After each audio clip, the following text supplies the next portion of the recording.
오늘 주신 하나님의 말씀은 히브리서 10장 1절에서 10절까지 말씀입니다. 같이 봉독하겠습니다.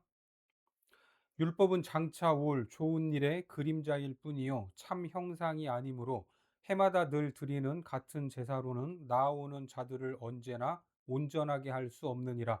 그렇지 아니하면 섬기는 자들이 단번에 정결하게 되어 다시 죄를 깨닫는 일이 없으리니 어찌 제사 드리는 일을 그치지 아니하였으리요.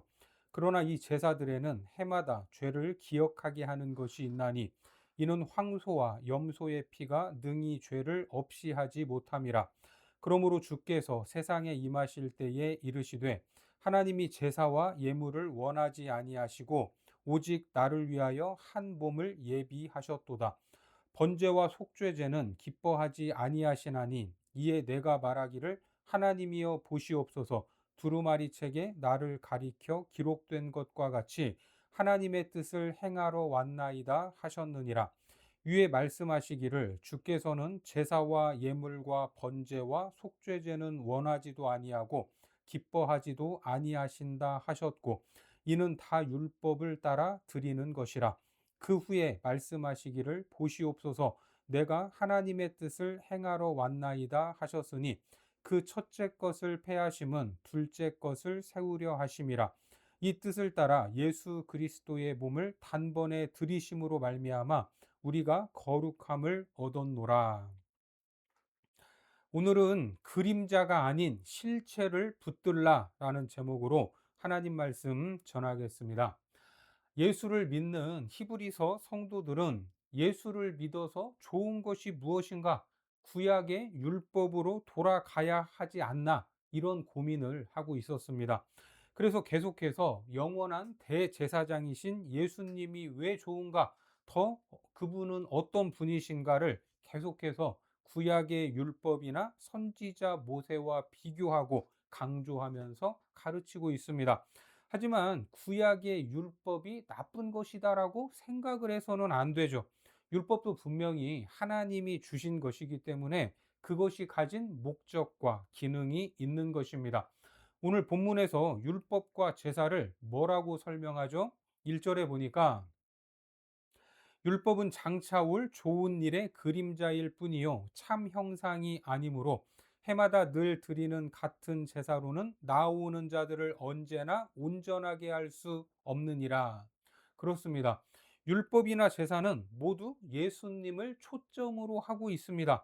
말 그대로 율법과 제사는 예수님에 대한 그림자요 모형으로서 기능하는 것이지 예수님 자체는 아니다라는 말입니다. 그러면 왜 히브리서를 통해 가르침이 필요했던 성도들은 실체인 예수 그리스도가 아니라 모형이었던 율법과 제사로 돌아가려고 했을까? 이것이 히브리서 10장을 통해 확인해야 할 내용입니다. 율법으로 돌아가는 것과 율법이 가리키고 있는 예수 그리스도가 오시는 것은 인간이 자연인으로서 가지게 되는 종교성에 있어서 차이가 생기는 것인데, 쉽게 말해 인간들의 종교적 본성은 자기를 치장하는 것에 있습니다. 하지만 우리가 가진 기독교 신앙은 자기 치장이 아니다라는 사실입니다. 우리의 믿음은 나 자신에 대한 존재론적 실체를 빛으로 진리로 오신 예수님을 통해 제대로 보는 것입니다. 계속 강조하듯이 율법과 제사는 그림자요 모형이죠. 그것은 장차 오실 예수 그리스도를 미리 보여주는 역할만 했을 뿐입니다. 이제 그 실체이신 예수님이 이 땅에 오셨는데 다시 율법으로 돌아가겠다라고 하는 것은 그림자를 붙들고 실체를 외면하겠다는 말과 같습니다. 문제는 사람들이 율법의 기능을 오해하는데, 율법은 우리를 괜찮은 사람으로 꾸며주기 위해 주어진 것이 아니다라는 말입니다. 자, 그런데 종교성이 강한 바리새인들은 율법을 내세워서 누구를 드러냈습니까? 자기 자신들을 드러내지 않았습니까? 이처럼 윤리적으로, 도덕적으로, 종교적으로 훌륭한 사람인 것처럼 자신을 치장하게 만드는 도구가 아니다라는 겁니다. 오히려 율법의 참된 기능은 우리를 하나님 앞에 세우고 우리가 죄인임을 깨닫게 하는 데 있습니다. 율법은 우리를 의롭다고 칭찬하는 것이 아니라 우리가 하나님 앞에서 결코 스스로 의로워질 수 없는 존재임을 고발하는 것입니다. 결국 율법은 우리를 그리스도께로 이끌고 율법 앞에서 자신의 죄를 깨닫게 하기 때문에 사람은 더 이상 자기의 의를 붙들 수 없게 되는 겁니다. 오직 실체이신 예수 그리스도만이 우리의 참된 의가 되신다라는 고백을 하게 합니다. 로마서 7장 11절에서 14절까지 말씀을 보겠습니다. 죄가 기회를 타서 계명으로 말미암아 나를 속이고 그것으로 나를 죽였는지라. 이로 보건대 율법은 거룩하고 계명도 거룩하고 의로우며 선하도다. 그런즉 선한 것이 내게 사망이 되었느냐? 그럴 수 없느니라. 오직 죄가 죄로 드러나기 위하여 선한 그것으로 말미암아 나를 죽게 만들었으니 이는 계명으로 말미암아 죄로 심히 죄 되게 하려 함이라. 우리가 율법은 신령한 줄 알거니와 나는 육신에 속하여 죄 아래에 팔렸도다. 많은 사람들이 죄를 짓고서 이런 말로 변명할 때가 있습니다. 그것이 죄인 줄 몰랐다. 알았다면 그러지 않았을 것이다. 이 말은 자기들이 근본적으로 선하다라는 전제를 가지고 있습니다. 하지만 성경은 뭐라고 합니까? 사람이 죄를 몰라서 짓는 것이 아니라 알아도 죄를 짓는다라고 말합니다. 실제로 우리가 살아가는 삶에서도 경험하고 있는 것이죠. 사실 몰라서 죄를 짓습니까? 아닙니다. 뉴스에 나올 정도로 큰 범죄자들을 보면 너무나도 그 분야에 대해서 잘 알기 때문에 더 큰 죄를 짓고 있습니다. 의학을 비롯한 과학기술이 발전함에 따라 생명이 연장되고 사람들의 삶의 질이 향상되고 있지만 반대로 죄를 더 짓기 좋은 그런 환경으로 변화되고 있음을 느낄 수 있습니다. 실제로 인류의 역사를 보면 인간의 죄악된 본성을 확인할 수 있는데 중세 시대에는 종교가 세상을 지배했죠. 종교가 지배하면 뭔가 세상이 아름답고 깨끗할 것만 같은데 그 결과는 암흑 시대의 도래가 있었습니다. 그래서 중세를 암흑기다 이렇게 표현하지 않습니까? 이후에 문예 부흥이 일어나게 되고 사람들은 배워야 한다라고 외쳤습니다. 아는 것이 힘이다라는 말이죠. 그렇게 계몽주의 시대가 열리게 됩니다. 그래서 모든 인류가 가르치는 일에, 배우는 일에 열중하게 되죠. 이때 교육은 신학과 철학 위에 서게 되는데 이렇게 잘 배우고 가방끈이 길어지면 세상은 뭔가 더 상식적이고 더 잘 돌아가야 할 것 같은데 죄를 짓는 일에 더욱더 교활해지게 되었다는 겁니다. 여러분, 사기꾼들이 얼마나 똑똑합니까? 죄가 아주 지식적입니다. 결국 사람들은 배워도 거룩해지지 않습니다. 이것이 우리가 역사를 통해 확인하는 사실인 겁니다. 인간의 본성은 죄악으로 오염되어 있기 때문에 죄를 향해 열심을 낼 수밖에 없는 겁니다. 그래서 로마서 7장 17절 이하의 말씀에 이제는 그것을 행하는 자가 내가 아니요 내 속에 거하는 죄니라. 내 속 곧 내 육신에 선한 것이 거하지 아니하는 줄을 아노니 원함은 내게 있으나 선을 행하는 것은 없노라. 내가 원하는 바 선은 행하지 아니하고 도리어 원하지 아니하는 바 악을 행하는도다. 만일 내가 원하지 아니하는 그것을 하면 이를 행하는 자는 내가 아니요 내 속에 거하는 죄니라. 그렇습니다. 내가 선하게 살고 싶어도 그렇게 되지 않습니다. 왜 그렇습니까? 죄가 나를 주장하기 때문입니다. 율법 아래서는 내가 죄를 좋아하고 죄가 나를 이끌고 있다는 것을 확인하는 것 뿐입니다. 율법이 우리를 계몽하지 못하고 거룩하게 만들 수 없는 것입니다. 자, 계속해서 로마서 7장 23절 이하의 말씀에 내 지체 속에서 한 다른 법이 내 마음의 법과 싸워 내 지체 속에 있는 죄의 법으로 나를 사로잡는 것을 보는도다. 오호라 나는 곤고한 사람이로다. 이 사망의 몸에서 누가 나를 건져내랴. 우리 주 예수 그리스도로 말미암아 하나님께 감사하리로다. 그런즉 내 자신이 마음으로는 하나님의 법을, 육신으로는 죄의 법을 섬기노라. 이것이 여기서만 등장하는 것이 아니라 구약 내내 율법 아래에서 확인된 사건입니다. 자, 오늘 본문으로 가셔서 5절을 보겠습니다. 그러므로 주께서 세상에 임하실 때에 이르시되 하나님이 제사와 예물을 원하지 아니하시고 오직 나를 위하여 한 몸을 예비하셨도다. 자, 이제 여기에서부터는 구약의 시편을 인용한 내용입니다. 자, 본문 6절 이하의 말씀에 번제와 속죄제는 기뻐하지 아니하시나니 이에 내가 말하기를 하나님이여 보시옵소서. 두루마리 책에 나를 가리켜 기록된 것과 같이 하나님의 뜻을 행하러 왔나이다 하셨느니라. 위에 말씀하시기를 주께서는 제사와 예물과 번제와 속죄제는 원하지도 아니하고 기뻐하지도 아니하신다 하셨고 이는 다 율법을 따라 드리는 것이라.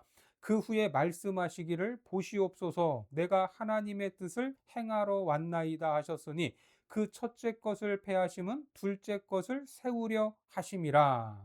자, 이 말씀은 구약의 시편, 그 시편 기자가 한 이야기를 히브리서의 저자가 어떤 메시지를 위하여 인용하고 있는 내용입니다. 자, 그러면 그 원문인 시편 40편으로 한번 가보겠습니다. 시편 40편 1절과 2절에 보면 내가 여호와를 기다리고 기다렸더니 귀를 기울이사 나의 부르짖음을 들으셨도다. 나를 기가 막힐 웅덩이와 수렁에서 끌어올리시고 내 발을 반석 위에 두사 내 걸음을 견고하게 하셨도다. 이 시는 다윗의 시입니다. 다윗이 지은 시인데 기가 막힐 웅덩이, 수렁이라는 이 표현을 보면 매우 어려운 환경에 놓여 있음을 알 수 있습니다. 자, 아직은 그게 뭔지 모르겠지만 결론은 무엇입니까? 기가 막힐 웅덩이와 수렁에서 나와 그 발걸음이 어디로? 반석 위에 놓여져 있다고 합니다. 여러분, 성경에서 반석은 어떤 의미죠? 주로 피난처, 의지할 곳, 나아가서는 예수 그리스도를 반석으로 묘사합니다. 그러니까 비유적으로 그리스도 그 반석 위에 시인의 걸음을 두셨는데 자, 어떤 일이 있었는지 좀 더 보겠습니다. 시편 40편 3절과 4절입니다. 새 노래 곧 우리 하나님께 올릴 찬송을 내 입에 두셨으니 많은 사람이 보고 두려워하여 여호와를 의지하리로다. 여호와를 의지하고 교만한 자와 거짓에 치우치는 자를 돌아보지 아니하는 자는 복이 있도다. 여기에 새 노래가 나오죠. 새 노래. 자, 새 노래라고 하는데 신곡을 발표해서 올린 찬송인가? 다윗은 우리가 잘 알듯이 악기를 연주하면서 노래를 불렀고 양떼와 함께 들판에서 밤을 지새울 때 사자와 곰이 달려들면 온몸으로 맞서 싸웠던 용맹한 사람입니다. 그런 자연 속에서 얻은 영감을 통해 많은 시를 지었습니다. 자, 이처럼 음악인, 시인으로서 시를 쓰고 노래를 만들어 불렀던 사람이라서 새 노래를 지은 것인가? 그래서 새 노래일 수도 있지만 그것보다는 지금까지 드렸던 어떤 고백이 새로워졌다라는 말입니다. 저도 10년, 20년을 불렀던 찬송가의 고백이 어느 순간 가슴에 확 와닿고 하나님께 새로운 마음으로 올려드리는 그런 경우가 있습니다. 이처럼 알 듯 모를 듯한 것이 바로 새 노래인데 지금 그 노래가 그 입에 있다면 사람들은 그 노래를 듣겠습니까? 보겠습니까? 상식적으로 내 입에 찬송을 듣는 것이 맞는데 여기에서는 보고 있다라고 말합니다. 어떻게 노래를 볼 수 있을까? 여기에 함축된 의미가 있죠. 새 노래를 그 입술에 두고 있는 다윗의 변화된 삶을 보고 많은 사람들이 하나님을 두려워하고 그분을 의지하게 되었다라는 고백인 것입니다. 자, 그러면 어떤 칠흑 같은 시간을 통과했기에 그의 인생이 눈에 보일 정도로 변했을까? 시편 40편 5절에 여호와 나의 하나님이여, 주께서 행하신 기적이 많고 우리를 향하신 주의 생각도 많아 누구도 주와 견줄 수가 없나이다. 내가 널리 알려 말하고자 하나 너무 많아 그 수를 셀 수도 없나이다. 하나님이 자기에게 베풀어 주신 은혜를 널리 알리려고 하니까 너무나 헤아릴 수가 없어서 말하지 못할 정도다라고 말합니다. 자, 이어서 시편 40편 6절, 주께서 내 귀를 통하여 내게 들려주시기를 제사와 예물을 기뻐하지 아니하시며 번제와 속죄제를 요구하지 아니하신다 하신지라. 여러분, 이 6절의 말씀이 어떻습니까? 이 고백이 구약의 상황에서 감히 올릴 수 있는, 입 밖에 낼 수 있는 표현입니까? 주님께서 제사와 예물을 기뻐하지 않으신다. 번제와 속죄제를 요구하지 않으신다. 구약에서는 제사와 제물을 빼면 남는 것이 없는데 어떻게 이런 말을 할 수가 있을까? 너무나도 급진적이고 충격적인 말이 아닐 수 없습니다. 그런데 이 고백은 다윗의 고백이 아니라 주님께서 다윗의 귀에 들려주신 말씀이라고 합니다. 우리가 잘 알듯이 믿음이 어디서 나오죠? 듣는 것을 통해 생깁니다. 그런데 다윗의 귀에다가 하나님이 음성을 들려주시는데 제사, 제물을 내가 원하지 않는다. 내가 그것을 기뻐하지 않는다라고 말한 것입니다. 참으로 이해하기 어려운 말씀이죠. 그러니까 다윗의 고백이 아닌 주님의 말씀입니다. 자기가 들은 것을 그대로 옮기고 있습니다. 자, 계속해서 시편 40편 7절에 그때 내가 말하기를 내가 왔나이다. 나를 가리켜 기록한 것이 두루마리 책에 있나이다. 자, 두루마리 책이 나오는데 두루마리 책은 성경입니다. 구약이든 신약이든 성경은 누구에 대해서 말합니까? 메시아, 예수 그리스도에 대해서 말하고 있습니다. 그러니까 다윗은 계시의 음성을 들은 것이죠. 여기까지 다윗은 자기 귀에 들려진 주님의 음성을 이야기하고 있는데 이 말씀은 오늘 히브리서 기자가 다시 인용하고 있는 겁니다. 그러면 다윗의 인생에 어떤 일이 있었길래 그 계시의 음성을 듣게 됐을까? 이것이 중요하죠. 자, 시편 51편으로 가보겠습니다. 시편 51편 15절에서 17절까지 말씀에 주여 내 입술을 열어 주소서. 내 입이 주를 찬송하며 전파하리이다. 주께서는 제사를 기뻐하지 아니하시나니 그렇지 아니하면 내가 드렸을 것이라. 주는 번제를 기뻐하지 아니하시나이다. 하나님께서 구하시는 제사는 상한 심령이라. 하나님이여 상하고 통회하는 마음을 주께서 멸시하지 아니하시리이다. 여기에서도 하나님은 제사를 기뻐하지 않고 번제를 기뻐하지 않는다라고 말하죠. 대신 무엇을 원하신다고요? 상한 심령을 원하신다고 합니다. 시편 51편은 다윗이 밧세바와 동침한 후 선지자 나단을 통해 자기의 죄를 지적받았을 때 기록한 시편의 말씀입니다. 밧세바의 사건이 무엇인지 아시죠? 밧세바는 남편이 있는 여인인데 그 남편 우리아는 전쟁에 참전한 용맹한 충성스러운 군인이었습니다. 그런데 다윗이 욕심을 내서 그 여인과 동침하게 되고 아이가 생겨버린 겁니다. 그래서 자기 죄를 감추기 위해서 전쟁에 나간 남편에게 휴가를 줬지만 그것이 자기 뜻대로 되지 않으니까 충신이었던 우리아를 죽음으로 몰아버렸습니다. 얼마나 악합니까? 그런데 다윗은 자기 죄를 인식하지 못했습니다. 그러자 나단 선지자가 와서 비유를 통해 다윗의 죄를 지적했던 겁니다. 다윗은 거기에서 무너지고 인간 속에는 의가 없다라는 것을 절절히 고백하고 있습니다. 시편 51편 5절과 7절을 보겠습니다. 내가 죄악 중에서 출생하였으며 어머니가 죄 중에서 나를 잉태하였나이다. 우슬초로 나를 정결하게 하소서. 내가 정하리이다. 나의 죄를 씻어 주소서. 내가 눈보다 희리이다. 그때 다윗의 귀에 누구의 계시를 들려주신 겁니까? 한 몸을 예비하사 죄로 처절하게 바닥을 쳤을 때 기가 막힐 웅덩이에서 건져낼 중보자가 있어야 된다라는 것을 깨달았던 것입니다. 그러니까 제사와 율법을 통해 확인할 수 있는 것은 우리가 얼마나 그것을 잘해서 괜찮은 사람이다, 이것이 아니라 하나님 앞에서 용서받지 못할 죄인이요, 한마디로 나는 큰일 났다라는 건데, 어떻게 다시 율법으로 돌아가자고 말할 수 있느냐라는 말을 하고 있는 겁니다.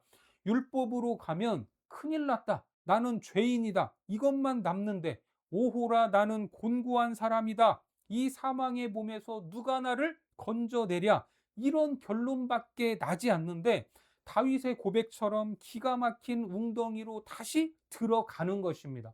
그러니까 율법과 제사로 간다는 것이 무엇인지 모르는 것이죠. 예수를 믿는다는 게 무엇인지 모른다는 말입니다. 마태복음 9장 12절과 13절에 보면 예수께서 들으시고 이르시되 건강한 자에게는 의사가 쓸데없고 병든 자에게라야 쓸데있느니라.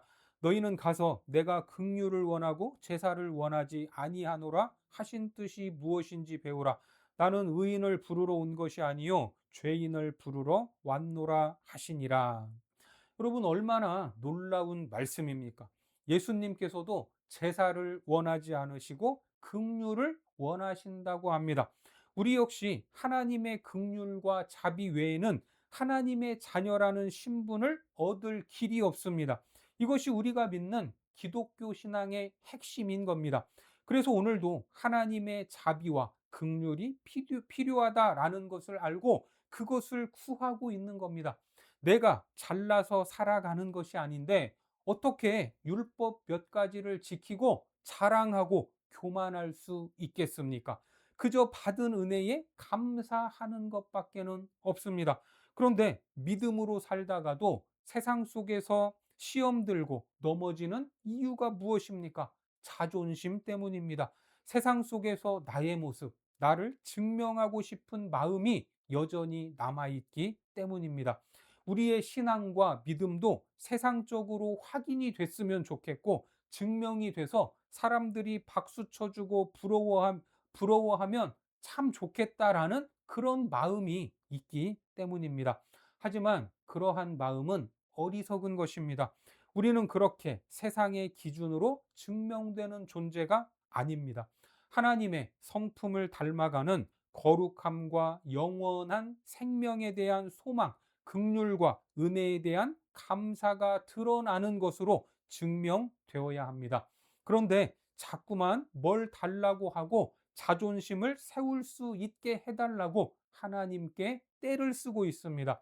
그 말은 율법으로 돌아가자라는 말과 같은 겁니다. 그 앞으로 가면 뭔가 내가 더 우월할 것 같고 큰 소리를 칠 수 있을 것 같지만 그것은 신앙이 아닙니다. 하나님은 제사를 원치 아니하시고 하나님이 원하시는 제사는 상한 심령입니다. 얼마나 놀라운 복음입니까? 오늘도 하나님 앞에 내가 어떤 존재인지를 깨달으시고 통회하는 마음으로 하나님 앞에 나아가시기를 바랍니다. 그리고 하나님의 은혜와 자비를 입은 하늘 백성답게 감사와 찬송이 넘치는 복된 삶이 되시기를 주님의 이름으로 축원합니다. 기도하겠습니다. 하나님, 복음을 통해 예수를 믿고 하나님의 자녀 삼으심을 감사합니다. 그 은혜로 구원받은 우리들 주님 앞에 겸손히 나아가 주의 긍휼만을 구하게 하시고 세상의 기준이 아닌 하나님의 거룩한 성품을 닮아가게 하여 주옵소서. 그리하여 시험과 유혹 앞에서도 과거로 돌아가는 어리석음이 없게 하시고 매일 감사와 찬송이 넘치는 복된 삶으로 인도하여 주옵소서. 예수님의 이름으로 기도드립니다. 아멘.